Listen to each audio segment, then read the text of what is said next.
മഹത്വത്തിൻ സാന്നിധ്യം, ദൈവവചനത്തിൻ അഭിഷേകം, മഹിമയിൽ വാണിടും യേശു കർത്താവിന്റെ സാന്നിധ്യം.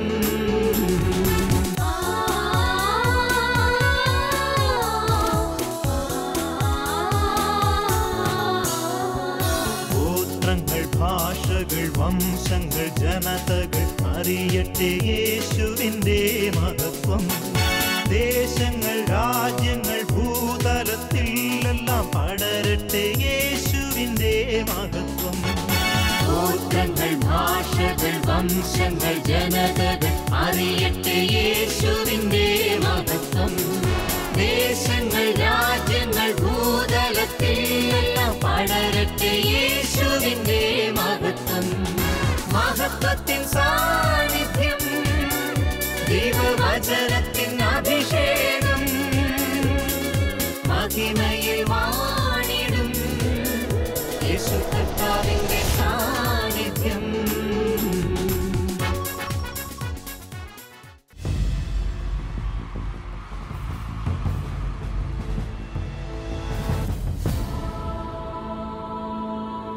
നിൻ വചനം ധ്യാനിക്കുമ്പോൾ.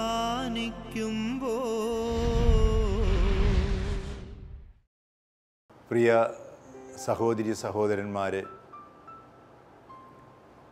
ലോകരക്ഷകനായ യേശു ക്രിസ്തുവിൻ്റെ പീഡാനുഭവത്തിൻ്റെയും മരണത്തിൻ്റെയും ഉത്ഥാനത്തിൻ്റെയും ഓർമ്മയാചരിക്കുന്ന വലിയ ആഴ്ചയിലാണ് നാം. യേശു എന്തിനു വേണ്ടി ഈ ഭൂമിയിലേക്ക് അവതീർണനായി ജനിച്ചുവോ, ആ യേശുവിൻ്റെ രക്ഷാകര കർമ്മം, ദൗത്യം പൂർത്തിയായത് ഈ പീഡാനുഭവ മരണ ഉത്ഥാന കർമ്മങ്ങളിലൂടെയാണ്. അതുകൊണ്ട് ഈ പീഡാനുഭവത്തിൻ്റെ, മരണത്തിൻ്റെ, ഉത്ഥാനത്തിൻ്റെ ഓർമ്മ ആചരിക്കുന്ന ദിവസങ്ങൾ വിശ്വാസികളായി നമ്മെ സംബന്ധിച്ചിടത്തോളം ഏറ്റവും അനുഗ്രഹദായകമായ ദിവസങ്ങളാണ്. യേശു ഈ ഭൂമിയിലേക്ക് വന്നതിനെക്കുറിച്ച് യോഹന്നാൻ്റെ സുവിശേഷത്തിലെ 3-ാമത്തെ അധ്യായത്തിൽ 16-ാം വാക്യത്തിൽ ഇപ്രകാരം നാം വായിക്കുന്നു: തന്നിൽ വിശ്വസിക്കുന്ന ഏതൊരുവനും നശിച്ചു പോകാതെ നിത്യജീവൻ പ്രാപിക്കേണ്ടതിന് തൻ്റെ ഏകജാതനെ നൽകാൻ തക്കവിധം ദൈവം അത്രമാത്രം ലോകത്തെ സ്നേഹിച്ചു. യേശു മനുഷ്യനായത് മനുഷ്യനെ രക്ഷിക്കാനാണ്. ദൈവത്തിൽ വിശ്വസിക്കുന്ന ഏതൊരു മനുഷ്യനും നശിച്ചു പോകാതെ നിത്യജീവൻ പ്രാപിക്കണം. അതിനുവേണ്ടി യേശു എന്ത് ചെയ്തുവോ ആ കർമ്മത്തിൻ്റെ പൂർത്തീകരണമാണ് ഈ ദിവസങ്ങളിൽ നാം ആചരിക്കുന്നത്. യേശു തൻ്റെ 33 വർഷത്തെ ഇഹലോക ജീവിതത്തിൽ, പ്രത്യേകിച്ച് 3 വർഷത്തെ പരസ്യ ജീവിതത്തിൽ ഏറ്റവും കൂടുതൽ ആഗ്രഹിച്ചത് എന്താണെന്ന് ലൂക്കായുടെ സുവിശേഷത്തിലെ 22-ാമത്തെ അധ്യായത്തിലെ 15-ാം വാക്യത്തിൽ നാം വായിക്കുന്നുണ്ട്. പീഡ അനുഭവിക്കുന്നതിന് മുമ്പ് നിങ്ങളോടുകൂടെ ഈ പെസഹ ആചരിക്കുന്നതിന് ഞാൻ അത്യധികം ആഗ്രഹിച്ചു.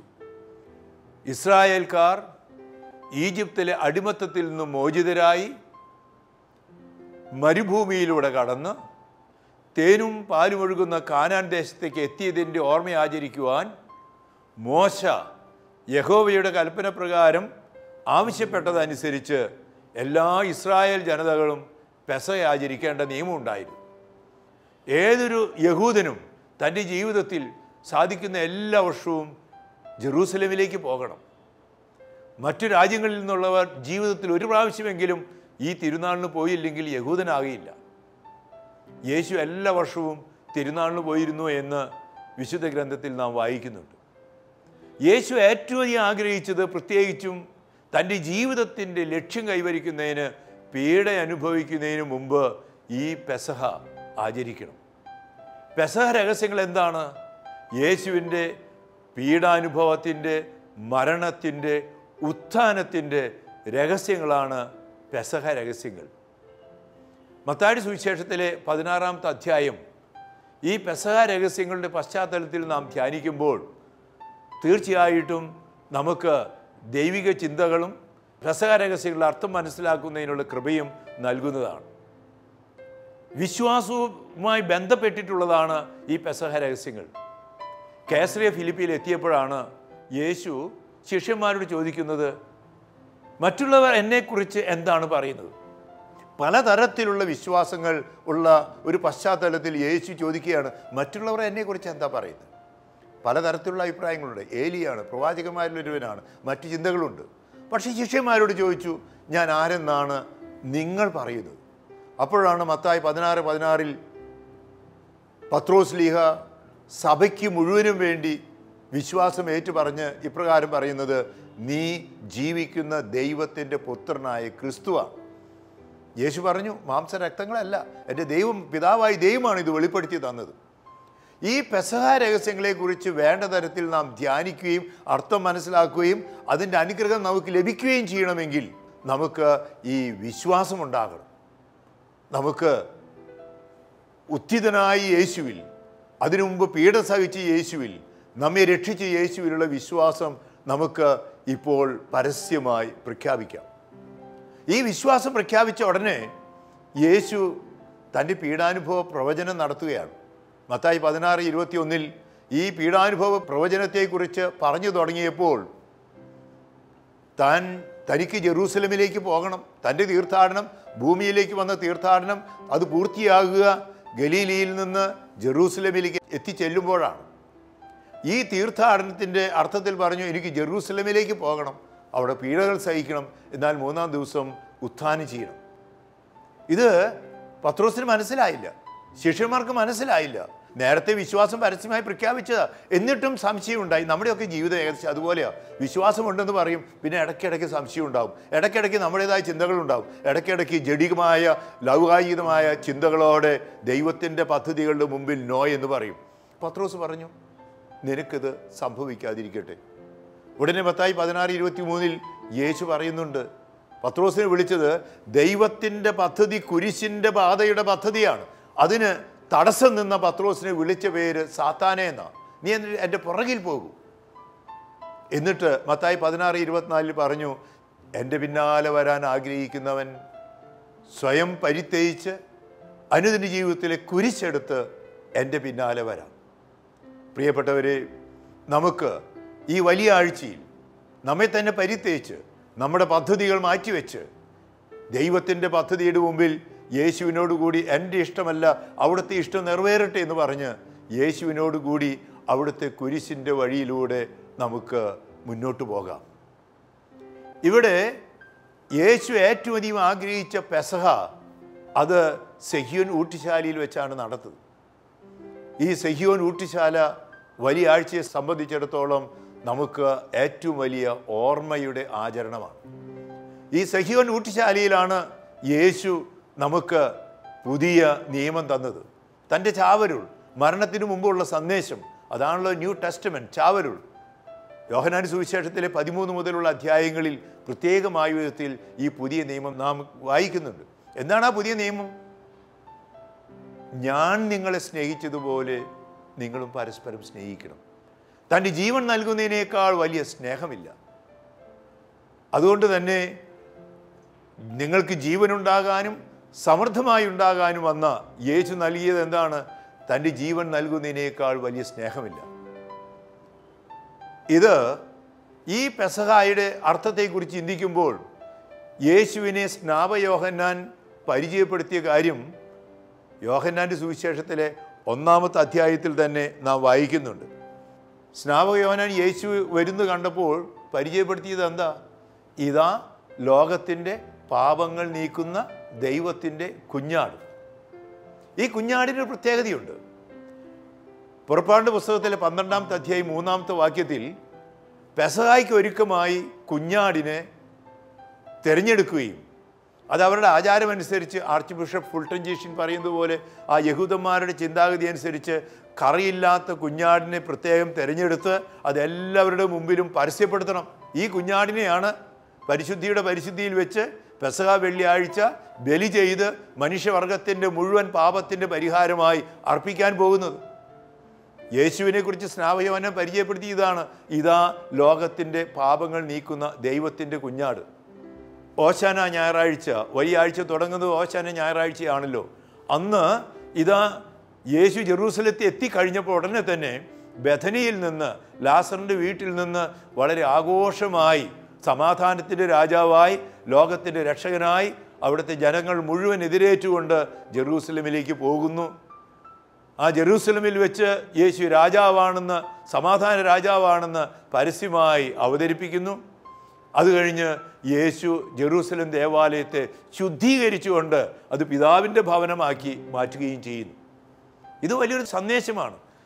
ലോകത്തിൻ്റെ പാപങ്ങൾ നീക്കുന്ന ദൈവത്തിൻ്റെ കുഞ്ഞാടായ യേശുവിനെ ഓശാന ഞായറാഴ്ച ഇതാ പരസ്യമായി അവതരിപ്പിക്കുകയാണ്. എന്നിട്ട് ആ പെസഹ കുഞ്ഞാടിനെ ദുഃഖവെള്ളിയാഴ്ച ആയപ്പോഴേക്കും ഓശാന പാടിയ അതേ ജനം തന്നെ അവനെ ക്രൂശിക്കുക എന്ന് പറയുന്നു. ഇത് വലിയൊരു വിരോധാഭാസമാണ്. എൻ്റെയും നിങ്ങളുടെയും ഒക്കെ ജീവിതത്തിൽ ഈ വിരോധാഭാസങ്ങൾ പലപ്പോഴും നടക്കാറുണ്ട്. നാം ഈ യേശുവിനെ ക്രൂശിച്ച ജനത്തെ പോലെ, അതിന് നേതൃത്വം കൊടുത്ത യഹൂദ നേതാക്കന്മാരെ പോലെ നമ്മളും പലപ്പോഴും ഈ പീഡാനുഭവ നാടകത്തിൽ ഇങ്ങനെ മാറി മാറിയുള്ള റോളുകൾ അഭിനയിക്കുന്നുണ്ട്. ആ പെസഹ കുഞ്ഞാട് നമുക്ക് വേണ്ടി മരിച്ചതാണ്, ലോകത്തിൻ്റെ പാപങ്ങൾ നീക്കുന്നതിന് വേണ്ടി. ഒരു ചോദ്യം ഇതാണ്, ഈ യേശുവിൻ്റെ പീഡാനുഭവ നാടകത്തിൽ അവന് ഓശാന എന്ന് പാടിയ അതേ ജനം തന്നെ 5 ദിവസത്തിനുള്ളിൽ അവനെ ക്രൂശിക്കുക എന്ന് പറഞ്ഞതുപോലെ ഞാനും നിങ്ങളും ചിലപ്പോഴെങ്കിലും യേശുവിനെ ക്രൂശിക്കുന്നതിന് കാരണക്കാരായിട്ടുണ്ടോ? ഞാൻ മറ്റുള്ളവരെ ഇതിനു വേണ്ടി പ്രേരിപ്പിച്ചിട്ടുണ്ടോ? യഹൂദ നേതാക്കളെ പോലെ 4 വിധിയാളന്മാർ അവിടെ ഉണ്ടായി. അന്നാസ്, കയ്യാഫാസ്, ഹെറോദേസ്, പീലാത്തോസ്. പീലാത്തോസിന് യേശു യാതൊരു തെറ്റും ചെയ്തിട്ടില്ല എന്ന് അറിയാമായിരുന്നു. ഭാര്യ ആ നീതിമാനെ വധിക്കരുതെന്ന് പ്രത്യേകം ആളയച്ച് പറഞ്ഞതാ. പീലാത്തോസ് ചെയ്തതെന്താ? ഈ നീതിമാൻ്റെ രക്തത്തിൽ എനിക്ക് പങ്കില്ലെന്ന് പറഞ്ഞ് കൈ കഴുകി. സ്വന്തം സ്ഥാനം, സ്വന്തം അധികാരം ഇത് കാത്തു സൂക്ഷിക്കാൻ വേണ്ടി എപ്പോഴെങ്കിലും ഞാൻ സത്യത്തെ, നീതിയെ, നന്മയെ, നല്ല മനുഷ്യരെ, മറ്റുള്ളവരെ, നീതിമാന്മാരെ കുറ്റപ്പെടുത്തുന്നതിനും വിധിക്കുന്നതിനും വധിക്കുന്നതിനും ഒക്കെ കാരണക്കാരായിട്ടുണ്ടെങ്കിൽ ഞാൻ പീലാത്തോസായി, ഹെറോദേസായി, അന്നായായി, കയ്യാഫാസായി ഉയർത്തെഴുന്നേൽക്കുകയാണ്. മറ്റുള്ളവർ നശിക്കാതിരിക്കാൻ വേണ്ടി ഒരു മനുഷ്യൻ കുരിശിലേറ്റപ്പെടുന്നത് നല്ലതാണെന്ന് ചിന്തിച്ചവനാണ് അന്നാസും കയ്യാഫാസും. സത്യത്തിൽ അത് മറ്റുള്ളവരെ രക്ഷിക്കാൻ വേണ്ടി തന്നെയാണ് യേശു കുരിശിലേറിയത്. പക്ഷേ പ്രലോഭനങ്ങൾ ഉണ്ടാകുക ആവശ്യമാണ്. എന്നാൽ പ്രലോഭന ഹേതുവാകുന്നതിന് ദുരിതമെന്ന് പറഞ്ഞതുപോലെ ഈ അന്നായും കയ്യാഫാസും പീലാത്തോസും ഹെറോദസും ഒക്കെ യേശുവിൻ്റെ വധത്തിന്, മരണത്തിന് കാരണക്കാരായിട്ടുണ്ടെങ്കിൽ, അതുപോലെ ഞാൻ തെറ്റ് ചെയ്തിട്ടുണ്ടെങ്കിൽ ഞാനും കുറ്റക്കാരനാണ്. ഈ പെസഹ വെള്ളിയാഴ്ചയിലേക്ക് ചെയ്ത കർമ്മം മനുഷ്യവർഗത്തെ രക്ഷിക്കുന്നതിന് വേണ്ടി യേശു മരിക്കുകയാണ്. മത്തായി സുവിശേഷത്തിൽ 20:28 ഇപ്രകാരം പറയുന്നുണ്ട്, അനേകരെ രക്ഷിക്കുന്നതിന് വേണ്ടി മോചനദ്രവ്യം, തന്നെ നൽകുന്ന മോചനദ്രവ്യം. പണ്ടുകാലത്ത് അടിമകളുണ്ടായിരുന്നു. അടിമകളെ മോചിക്കുന്നതിന് വേണ്ടി ഒന്നുകിൽ മറ്റൊരു വ്യക്തി അടിമയായി മാറണം, അല്ലെങ്കിൽ അടിമയുടെ വില, മോചനദ്രവ്യം കൊടുക്കണം. യേശു പറയുകയാണ്, ഞാനിതാ എന്നെ തന്നെ മോചനദ്രവ്യമായി നൽകുകയാണ്. യഹൂദരുടെ ചിന്താഗതി അനുസരിച്ച്, ബൈബിൾ ദർശനം അനുസരിച്ച് ജീവൻ അടങ്ങിയിരിക്കുന്നത് രക്തത്തിലാണ്. തൻ്റെ രക്തം തന്നെ മനുഷ്യവർഗത്തിന് വേണ്ടി ചിന്തിക്കൊണ്ട്, അവൻ്റെ വിലാവിൽ നിന്ന് രക്തവും ജലവും ഒഴുകിയെന്ന് നാം വേദപുസ്തകത്തിൽ വായിക്കുന്നുണ്ടല്ലോ. മനുഷ്യനെ രക്ഷിക്കാൻ വേണ്ടി തൻ്റെ രക്തം നമുക്ക് വേണ്ടി ഇതാ ചിന്തുകയാണ്. തൻ്റെ ശരീരത്തെ ഇതാ വിഭജിക്കുകയാണ്. നമുക്ക് ഈ അവസരത്തിൽ ആ കുരിശിനെ നോക്കാം. കുരിശിൻ്റെ വഴിയിൽ നടന്നു നീങ്ങിയ വ്യക്തികളുണ്ട്. യേശുവിന് കുരിശിലേറ്റുന്നതിന് ആരാചാരന്മാർ, പട്ടാളക്കാർ യേശുവിൻ്റെ ശിരസിൽ മുൾമുടി ധരിപ്പിച്ചു, കയ്യിൽ ഞാങ്ങട കൊടുത്തു, ചമ്മട്ടി കൊണ്ട് അടുപ്പിച്ചു, യേശുവിനെ വികൃതനാക്കി. ഇതുപോലെ ചെയ്ത ഒരു സാഡിസ്റ്റുകൾ, മറ്റുള്ളവരുടെ വേദനയിൽ സന്തോഷിക്കുന്ന വ്യക്തികൾ ചിലപ്പോഴൊക്കെ നമ്മുടെ ചുറ്റുപാടുമുണ്ട്. അങ്ങനെ ആയിട്ടുണ്ടെങ്കിൽ പശ്ചാത്തപിക്കാനാണ് ഇന്ന് ആഹ്വാനം ചെയ്യുന്നത്. യേശുവിൻ്റെ കുരിശിൻ്റെ വഴിയിൽ നിന്ന് സഹായിച്ച വ്യക്തികളെ പോലെ ഈ വലിയ ആഴ്ചയിൽ എനിക്ക് പ്രവർത്തിക്കാൻ സാധിക്കുമോ എന്നുള്ളതാണ് ചോദ്യം. യേശുവിനെ സഹായിച്ച ശിമിയോനെ പോലെ എനിക്ക് പ്രവർത്തിക്കാനാവൂ? യേശുവിൻ്റെ മുഖം തുടച്ച വെറോനിക്കയെ പോലെ എനിക്ക് മറ്റുള്ളവരുടെ മുഖം തുടയ്ക്കാനാകുമോ? യേശുവിൻ്റെ കുരിശിൻ്റെ വഴിയെ പോയ യേശുവിൻ്റെ കുരിശിൽ കീഴിൽ നിന്ന് പരിശുദ്ധ അമ്മയെപ്പോലെ എനിക്ക് പ്രവർത്തിക്കാനാകുമോ? യേശുവിൻ്റെ കുരിശിൻ്റെ കീഴിൽ നിന്ന് യോഹന്നാനെ പോലെ പ്രവർത്തിക്കാനാവോ? അങ്ങനെ ചെയ്താലാണ് ഈ കുരിശിൻ്റെ വഴിയിൽ ഇന്ന് എനിക്ക് ശരിയായ ക്രിസ്ത്യാനിയായി തീരാനാകും. യേശുവിൻ്റെ ശിഷ്യന്മാരിൽ യേശുവിന് പീഡാസഹനങ്ങളുണ്ടായപ്പോൾ പലരും മാറിക്കളഞ്ഞു. യേശുവിനെ ഒറ്റിക്കൊടുത്ത യൂദാസ്, ഈ യൂദാസുമാർ ഇന്നും ഉയർത്തെഴുന്നേൽക്കുന്നുണ്ട്. യൂദാസിൻ്റെ ദൈവവിളി പൂർണ്ണമായും ശരിയായിരുന്നു. അവന് 3 വർഷം പരിശീലിപ്പിച്ചതാണ്. പക്ഷേ 30 വെള്ളിക്കാശിനാണ് ഗുരുവിനെ ഒറ്റിക്കൊടുത്തത്. ഞാനും നിങ്ങൾ ഇതുപോലെ ഒറ്റിക്കൊടുക്കുന്നുണ്ടോ? പത്രോസ് ഏറ്റവും പ്രിയപ്പെട്ട ശിഷ്യൻ, പക്ഷേ പത്രോസ് 3 പ്രാവശ്യം യേശുവിനെ തള്ളിക്കളഞ്ഞു. തള്ളി പറഞ്ഞതിൻ്റെ കാരണം യേശു മുൻകൂട്ടി വാണിംഗ് കൊടുത്തിരുന്നു. പക്ഷേ പത്രോസ് നേരത്തെ ഞാൻ സൂചിപ്പിച്ചതുപോലെ ദൈവത്തിൻ്റെ പദ്ധതിയേക്കാൾ സ്വന്തം പദ്ധതിയാണ് ആഗ്രഹിച്ചത്. പത്രോസ് യേശുവിൻ്റെ കൂടെ നടക്കാതെ, യോഹന്നാൻ കൂടെ നടന്നു, പത്രോസ് കൂടെ നടക്കാതെ അകലെ നടന്നു. തണുപ്പായിരുന്നതിനാൽ ചൂട് തേടിപ്പോയി. ഒരു സ്ത്രീയുടെ വാക്ക് കേട്ടപ്പോൾ അവനാകെ പരിഭ്രമിച്ച് യേശുവിനെ തള്ളി പറഞ്ഞു. ഇന്നും പത്രോസിനെ പോലെ നമ്മളും ചിലപ്പോഴൊക്കെ പ്രവർത്തിക്കുന്നില്ലേ? സത്യത്തെ, നീതിയെ, സഭയെ, വിശ്വാസത്തെ തള്ളി പറയുന്നില്ലേ? യൂദാസ് പോയി തൂങ്ങിച്ചെത്തു. പക്ഷേ പത്രോസ് പോയി കരഞ്ഞ് സഭയുടെ നേതാവായി. യൂദാസ് വിശുദ്ധ കുർബാനയെ അവഹേളിച്ചുകൊണ്ടാണ് പോയത്. യേശുവിൻ്റെ മുഖത്തേക്ക് തിരിഞ്ഞു നോക്കിയില്ല. മറ്റു 12 ശിഷ്യന്മാരുടെ കൂടെ നടന്നില്ല. യൂദാസ് പരിശുദ്ധ അമ്മയുടെ അടുത്ത് പോയിരുന്നെങ്കിൽ ചിലപ്പോൾ രക്ഷപ്പെട്ടേനെ. പക്ഷെ പത്രോസ് എന്ത് ചെയ്തു? തനിക്ക് തെറ്റുപറ്റിയപ്പോൾ പോയി കരഞ്ഞു. 12 ശിഷ്യന്മാരുടെ കൂടെ തീർന്നു. പരിശുദ്ധ അമ്മയുടെ സാമീപ്യത്തിൽ നിന്നു. അവൻ ശരിയായ രീതിയിൽ പശ്ചാത്തപിച്ചപ്പോൾ യേശു അവനോട് 3 പ്രാവശ്യം ചോദിച്ചു, യോനായുടെ പുത്രനായ ശിമിയോനെ, നീ എന്നെ സ്നേഹിക്കുന്നുവോ? അവൻ ആത്മാർത്ഥമായി ഉത്തരം പറഞ്ഞു. പത്രോസിനെ നേതാവാക്കി. ഈ പീഡാനുഭവ നാടകത്തിൻ്റെ ധ്യാനത്തിൽ പത്രോസിനെ പോലെ പ്രവർത്തിക്കാൻ, മാപ്പ് ചോദിച്ച് സ്വർഗം കട്ടെടുത്ത നല്ല കള്ളനെ പോലെ ആകാൻ, മാർക്കോസ് 15:39 വായിക്കുന്ന ആ ശതാധിപൻ ഇതെല്ലാം കണ്ട് അവൻ നീതിമാനായിരുന്നു എന്ന് പറഞ്ഞവനെ പോലെ ആകാൻ നമുക്ക് സാധിച്ചാലേ ഈ പീഡാനുഭവ വഴിയിൽ, കുരിശിൻ്റെ വഴിയിൽ നമുക്ക് അർത്ഥം കണ്ടെത്തുകയുള്ളൂ. ഈ കുരിശിൻ്റെ വഴി നടക്കുന്നത് എവിടേക്കാണ്? അത് കുരിശിൽ, യേശുവിൻ്റെ കുരിശിൽ കിടക്കുന്നത് മാത്രമല്ല. യേശു പരിശുദ്ധ അമ്മയുടെ മടിയിൽ, വ്യാകുല മാതാവിൻ്റെ മടിയിൽ കിടത്തി, കബറടക്കി. പക്ഷേ യേശു മരണത്തെ തോൽപ്പിച്ച് ഉത്ഥാനം ചെയ്തു. കൊരിന്ത്യക്കാർക്ക് എഴുതിയ 1-ാം ലേഖനത്തിലെ 15-ാം അധ്യായം 14-ാം വാക്യത്തിൽ പൗലോസ്ലീഹ പറയുന്നൊരു വാക്കുണ്ട്. യേശു ഉയർത്തെഴുന്നേറ്റിട്ടില്ലായിരുന്നെങ്കിൽ ഞങ്ങളുടെ പ്രസംഗവും നിങ്ങളുടെ വിശ്വാസവും വ്യർത്ഥമാകുമായിരുന്നു. അതുകൊണ്ടാണ് തിരുനാളുകളുടെ തിരുനാളായ ഉത്ഥാനത്തിൻ്റെ തിരുനാളിലേക്ക് ഈ പീഡാനുഭവ വെള്ളിയാഴ്ചയ്ക്ക് അപ്പുറത്തും നമ്മൾ പോകുന്നത്. അതുകൊണ്ട് പെസഹ രഹസ്യങ്ങൾ എന്ന് പറഞ്ഞാൽ ഉത്ഥാനത്തിൻ്റെ രഹസ്യത്തെക്കുറിച്ച് ധ്യാനിച്ചില്ലെങ്കിൽ അത് പെസഹ രഹസ്യങ്ങളാവില്ല. കുരിശ് അത് നിയമാവർത്തന പുസ്തകത്തിലെ ശാപത്തിൻ്റെ അടയാളമായിരുന്നു എങ്കിൽ അത് രക്ഷയുടെ അടയാളമായി മാറുന്നത് ഈ ഉത്ഥാനത്തോടു കൂടിയാണ്. അതുകൊണ്ടാണ് നമ്മൾ യോഹന്നാൻ്റെ സുവിശേഷത്തിലെ 3-ാമത്തെ അധ്യായത്തിലും 12-ാമത്തെ അധ്യായത്തിലും യേശു ഞാൻ ഇത് ഉയർത്തപ്പെടുമ്പോൾ എല്ലാവരെയും ആകർഷിക്കപ്പെടും എന്ന് പറഞ്ഞത്. സംഗീത പുസ്തകത്തിൽ വായിക്കുന്ന പോലെ ആ പിത്തള സർപ്പത്തെ നോക്കിയവരെല്ലാം രക്ഷപ്പെട്ടു എന്ന് പറയുന്ന പോലെ യേശു പറയുകയാണ്, ഞാനും ഈ ഭൂമിയിൽ നിന്ന് ഉയർത്തപ്പെടുമ്പോൾ എല്ലാവരെയും ആകർഷിക്കും, എല്ലാവരെയും രക്ഷിക്കും. അതാണ് യേശു കാൽവരിയിൽ കുരിശിൽ കിടന്നപ്പോൾ എല്ലാ മനുഷ്യരെയും രക്ഷിക്കുകയായിരുന്നു. പക്ഷേ ഈ രക്ഷ സാധ്യമായത് മരണത്തെ തോൽപ്പിച്ച് 3-ാം ദിവസം ഉത്ഥാനം ചെയ്തപ്പോഴാണ്. അതുകൊണ്ട് നമുക്ക് ആഴ്ചയുടെ ആദ്യ ദിവസമായ ഞായറാഴ്ച യേശു മരണത്തെ തോൽപ്പിച്ച് ഉത്ഥാനം ചെയ്തപ്പോൾ അത് തിരുനാളുകളുടെ തിരുനാളായി. അന്നു മുതൽ ആദിമസഭ എല്ലാ ഞായറാഴ്ചയും കർത്താവിൻ്റെ ദിനമായി, ഉത്ഥാനത്തിൻ്റെ പ്രതീക്ഷയുടെ ദിനമായി ആചരിക്കുകയാണ്. ഉത്ഥിതനായ യേശു മനുഷ്യവർഗത്തെ പ്രത്യക്ഷപ്പെട്ടുകൊണ്ട് ആദ്യം തന്നെ ആശംസിച്ചത് നിങ്ങൾക്ക് സമാധാനം എന്നാണ്. എന്നിട്ടും യേശു ഉത്ഥിതനായിട്ടും വിശ്വസിക്കാത്ത ആളുകളുണ്ടായി. അവർ, ഉദാഹരണത്തിന് ലൂക്കായുടെ സുവിശേഷത്തിൽ 24-ാമത്തെ അധ്യായത്തിൽ എമ്മാവൂസിലേക്ക് പോയ ശിഷ്യന്മാരുടെ സംഭവം വിവരിക്കുന്നുണ്ട്. അവരോട് പറഞ്ഞിരുന്നു, നിങ്ങൾ ജെറൂസലമിൽ തന്നെ വസിക്കുക, അവർക്ക് അന്ന് രാവിലെ ചില സ്ത്രീകൾ പറഞ്ഞു യേശുവിനെ കണ്ടു എന്ന്. അവർക്ക് വിശ്വാസം കിട്ടിയില്ല. അവർ തങ്ങളുടെ സ്വന്തം പദ്ധതിയുമായി ജെറൂസലമിൽ നിന്ന് എമ്മാവുസിൻ്റെ കൂടാരത്തിലേക്ക് പകലായിരുന്നിട്ടും വേണ്ട തരത്തിൽ കാഴ്ചയില്ലാതെ അവർ പോവുകയാണ്. പക്ഷേ യേശു അവരെ ഉപേക്ഷിച്ചില്ല. എൻ്റെയും നിങ്ങളുടെയും ഒക്കെ ജീവിതത്തിൽ ഇതുപോലെ വിശ്വാസമില്ലാത്ത അവസരങ്ങളുണ്ട്. നമ്മൾ നമ്മുടെ പദ്ധതിയുമായിട്ട് പോകാറുണ്ട്. ലൂക്ക 24-ാമത്തെ അധ്യായത്തിൽ വായിക്കുന്ന പോലെ കൂടെ നടന്ന യേശുവിനെ അവർ തിരിച്ചറിഞ്ഞില്ല. കണ്ണുണ്ടായിട്ടും കാഴ്ചയുണ്ടായില്ല. യേശു അവരോട് ദൈവവചനം വ്യാഖ്യാനിച്ചു കൊടുത്തു.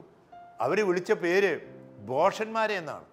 പ്രവാചകന്മാരുടെ നിയമങ്ങൾ മനസ്സിലാക്കാൻ കഴിയാതെ പോയ ഭോഷന്മാരെ, ഹൃദയം മന്ദീഭവിച്ചവരെ.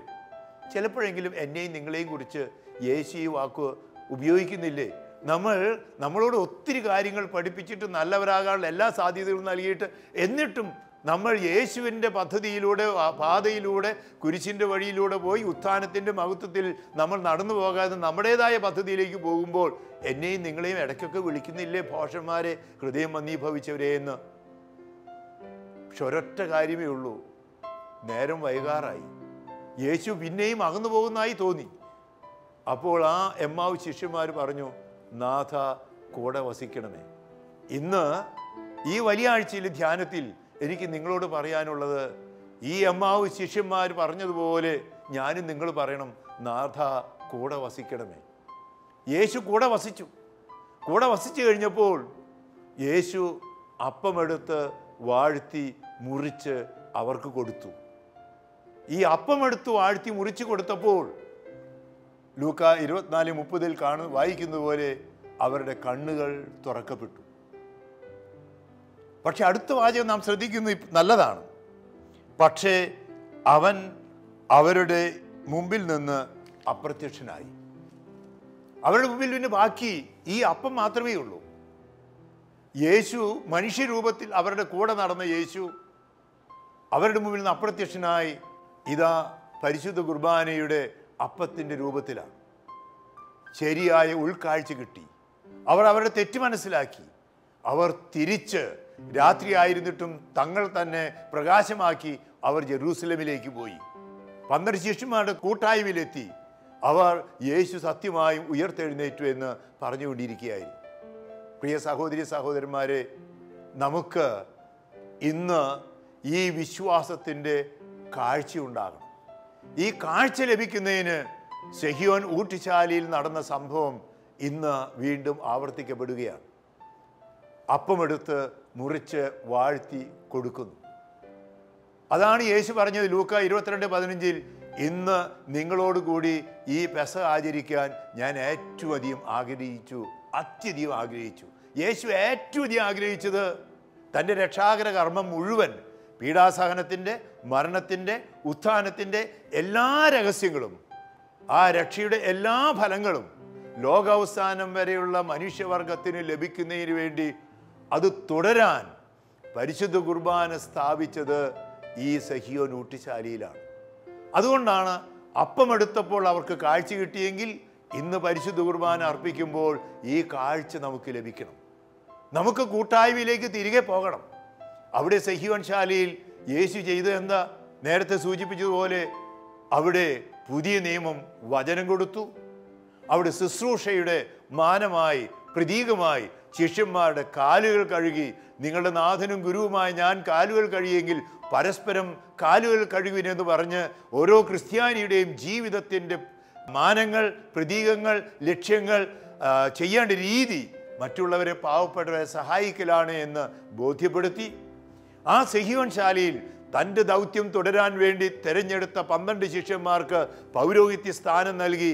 എന്നിട്ട് പറഞ്ഞു, ഇത് എൻ്റെ ഓർമ്മയ്ക്കായി ചെയ്യുവിൻ, നിങ്ങളിത് ചെയ്യുവിൻ. ആ സെഹിയോൻ ശാലയിൽ തന്നെ വെച്ച് യേശു പരിശുദ്ധ കുർബാന സ്ഥാപിച്ചു. അവിടെ വെച്ച് തന്നെ പിന്നീട് ഉത്ഥാനത്തിന് ശേഷം ശിഷ്യന്മാരെല്ലാവരും പരിശുദ്ധ അമ്മയുടെ നേതൃത്വത്തിൽ ഒരുമിച്ച് കൂട്ടിയപ്പോൾ പരിശുദ്ധാത്മാവ് അവരുടെ മേൽ വന്നു. അങ്ങനെ അന്ന് പരിശുദ്ധാത്മാവ് വന്ന് സഭ ഉദ്ഘാടനം ചെയ്യപ്പെട്ടു. പ്രിയ സഹോദരി സഹോദരന്മാരെ, ഈ പെസഹ രഹസ്യങ്ങൾ പൂർത്തിയാകുക സെഹിയോനിൽ സംഭവിച്ചതുപോലെ പരിശുദ്ധ അമ്മയോട് ചേർന്ന് പത്രോസിൻ്റെ നേതൃത്വത്തിലുള്ള സഭയുടെ കൂട്ടായ്മയിലായി. അങ്ങനെ യേശു സ്ഥാപിച്ച സഭയിലെ ഉത്തമ അംഗങ്ങളായി പ്രവർത്തിക്കുമ്പോഴാണ് ഈ പെസഹ രഹസ്യം അതിൻ്റെ ഫലം കണ്ടെത്തുക.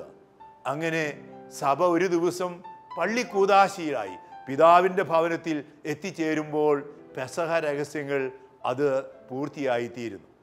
പ്രിയപ്പെട്ട സഹോദരി സഹോദരന്മാരെ, നിങ്ങൾക്കെല്ലാവർക്കും ഉത്ഥാനത്തിൻ്റെ ഉയർപ്പ് തിരുനാളിൻ്റെ ആശംസകൾ നേരുമ്പോൾ ഈ വലിയ ആഴ്ച നമ്മൾ ഒരു തീർത്ഥാടനത്തിലാണെന്ന് ബോധ്യമുണ്ടാകണം.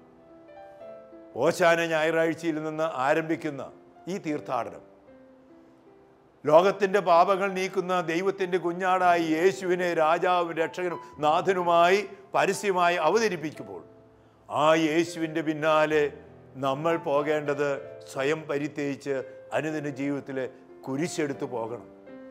യേശുവിനോട് കൂടെ കുരിശിൻ്റെ വഴിയെ നടക്കണം. പരിശുദ്ധ അമ്മയെപ്പോലെ, യോഹന്നാനെ പോലെ, ശിമയോനെ പോലെ, വെറോനിക്കയെ പോലെ, തെറ്റ് ചെയ്തിട്ടുണ്ടെങ്കിലും നല്ല കള്ളനെ പോലെ, അവസാനം വിശ്വാസം ഏറ്റുപറഞ്ഞ ശതാധിപനെ പോലെ നമുക്കും ഈ ദിവസങ്ങളിലേക്ക് പോകാം. യേശുവിൻ്റെ കുരിശിൻ്റെ കീഴിൽ നിൽക്കാം. അവിടെ നമുക്ക് പരിശുദ്ധ അമ്മയെ സ്വന്തം അമ്മയായി കിട്ടും. യോഹന്നാനെ നമ്മുടെ പ്രതീകമായി പരിശുദ്ധ അമ്മയെ ഏൽപ്പിച്ചു തരും. നമുക്ക് അവിടെ വെച്ച് നമുക്ക് കർത്താവിൻ്റെ ഉത്ഥാനത്തെക്കുറിച്ച് ചിന്തിക്കാം. കുരിശ് കിരീടത്തിലേക്ക് മാറുന്നു. ദുഃഖവെള്ളി ഉയർപ്പിയ ഞായറാഴ്ചയായി മാറുന്നു. അങ്ങനെ ഈസ്റ്റർ വിജയത്തിൻ്റെ, പ്രത്യാശയുടെ, സമാധാനത്തിൻ്റെ, സന്തോഷത്തിൻ്റെ, കൂട്ടായ്മയുടെ ഒരു ദിനമായി മാറുന്നു. ഈ ഉയർപ്പ് തിരുനാളിൻ്റെ എല്ലാവിധ ആശംസകളും ഞാൻ നിങ്ങൾക്ക് നേരുന്നു. ദൈവം ഈ പ്രത്യാശയുടെ തിരുനാൾ ദിവസം നമുക്കേവർക്കും ശരിയായ വിശ്വാസവും അതുവഴിയുള്ള രക്ഷയും സംലഭ്യമാക്കുവാൻ അനുഗ്രഹിക്കട്ടെ. ഏവർക്കും ഹാപ്പി ഈസ്റ്റർ.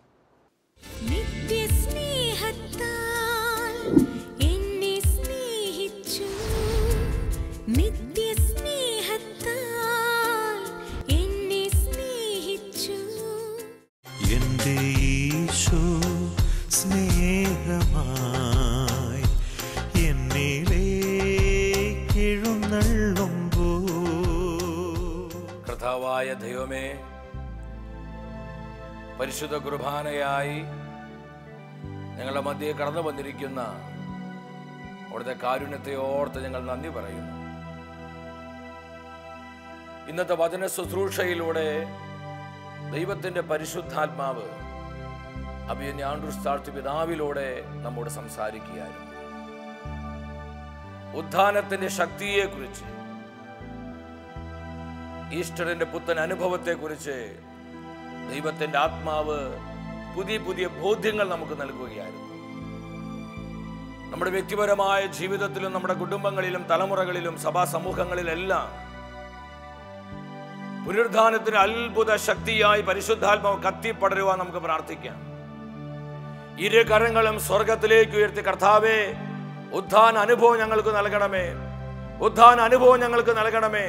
ഞങ്ങൾ കുടുംബങ്ങളിലേക്ക് പുനരുദ്ധാനത്തിന്റെ അത്ഭുത ശക്തിയായി പരിശുദ്ധാത്മാവെ കടന്നു വരണമേ എന്ന് ആഗ്രഹിച്ചുകൊണ്ട് നമ്മൾ സ്വരമുയർത്തി ആത്മാവിനെ വിളിച്ചു പ്രാർത്ഥിക്കുന്നു. പരിശുദ്ധാത്മാവേ വരിക, വരിക. അഭിഷേകം, അഭിഷേകം, അഗ്നിമഴ പെയ്തിറങ്ങും അഭിഷേകം, അഭിഷേകം. കർത്താവേ, പരിശുദ്ധാത്മാവിനെ വർഷിക്കണമേ, പരിശുദ്ധാത്മാവിനെ വർഷിക്കണമേ, പരിശുദ്ധാത്മാവിനെ വർഷിക്കണമേ.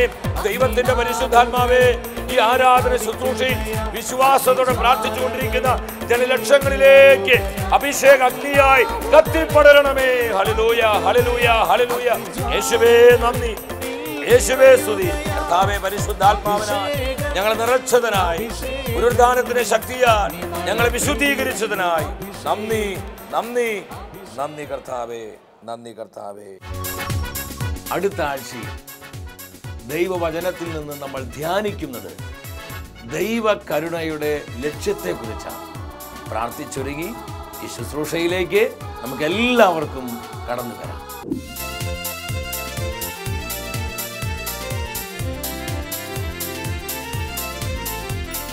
മഹത്വമേ, മഹത്വമേ, മഹത്വത്തിൻ രാജാവേ, മഹത്വത്തിൻ സാന്നിധ്യം. മഹത്വമേ, മഹത്വമേ,